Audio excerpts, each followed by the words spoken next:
No, I'm in a proper hotel, Crown Plaza. I'm actually in Cambridge with my wife, Jane. Oh, I hope you're speaking slowly for them. No, How's Cambridge doing? No, we love Cambridge. It's all right, is it? It's one of the most beautiful cities in Britain, as you know.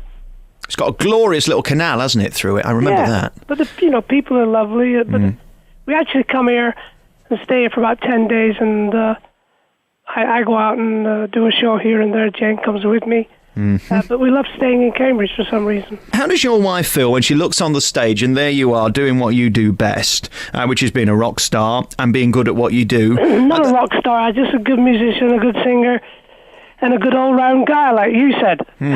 Well, you are, and you're known for that.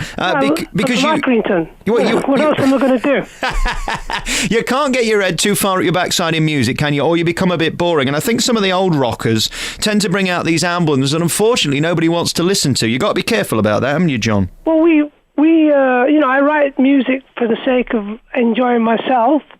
I write good music. I enjoy the adventure of music, and I've written about half a dozen solo albums. I've worked with Vangelis, Guitaro, different people. I'm actually working with a lot of young teens by the internet, as I find that the worldwide studio is the internet now. So musicians send me music and I sing and send it back, and I don't know who they are, but if it's good, I'm going to sing for them, Let me ask you an honest question with you, and with Rick as well. What's more important, you being an amazing musician or a brilliant showman? Because you're both, aren't you? It's a combination with Rick. It's like, I feel like we're doing a comedy act for 1 minute and then we're singing beautiful songs the next minute. And we actually wrote some songs for this tour.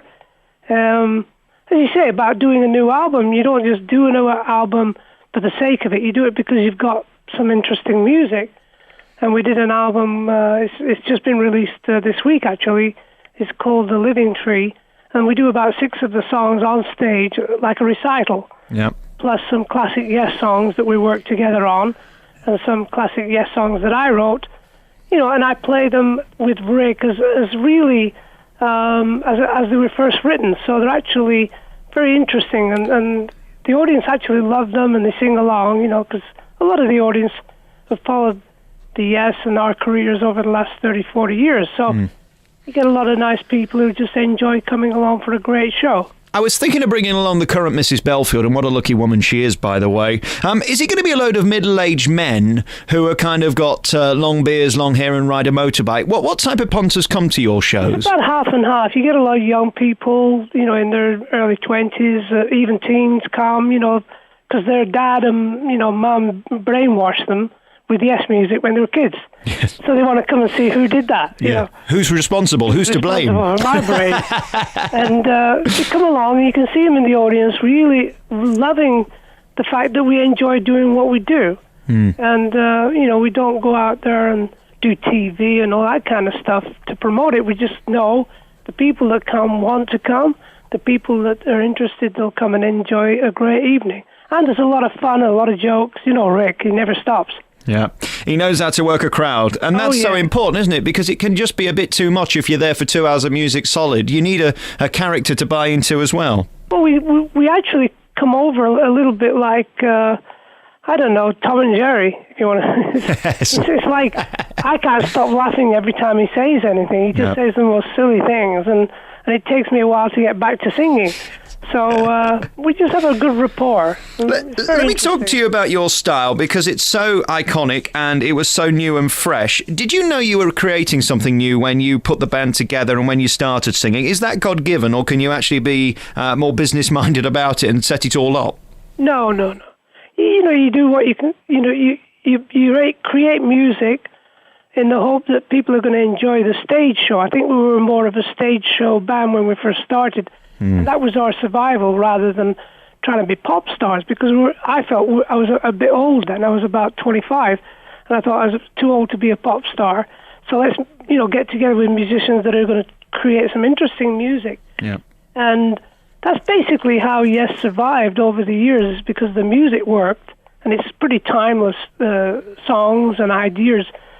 And I wasn't singing about sex, drugs, and rock and roll. I was singing more about life and the search for understanding of why we live and the terrible things that are happening around the world. And, when you sing about Don't Kill the Whale in the 70s, people say, why did you sing about that? And you're just saying, I was just thinking about the most beautiful world that we live in. We shouldn't be chopping the trees down. We shouldn't be getting rid of the animals that we're doing. We should try and work and co-create with the earth. And over the years, it's become a sort of norm thing, that we are the caretakers of the earth, and we should learn to appreciate it a bit more, Well, that's why my favourite song, Owner of a Lonely Heart, is one of my favourites, because your songs do mean something, all of them, don't they? Oh, yeah. And that song's really about really standing by your consciousness and making sure that you don't be afraid of life, Yeah. And in terms of you being a rock star in the 70s, you were up there with the biggest and the best. Did you lose yourself for a moment, or were you one of those that was able to keep your feet on the ground? Well, we were very, very big in the early 80s. 90125 was a mega hit record. And I remember going to see a movie exactly the week we started that tour in New York. There's a movie came out called Spinal Tap. Yes. And it just changed my whole perception of rock and roll, because it's a comedy. Life is a comedy, especially in rock and roll. So I didn't take it seriously at all. How does it feel when you walk out on stage in front of 50, 80,000 people and it's all about you for that 3 minutes or even maybe 3 hours? Well, what it is a celebration, and you go on stage and you know that you've got to sing good, and it's panic time. You got to go on stage feeling you got to put on a good show. Yeah. You got to give them as much as you can. So it's really a gift to and fro. But the fact that there's so many people out there, you can't really take it in. You just go on stage and hope that you do a good show.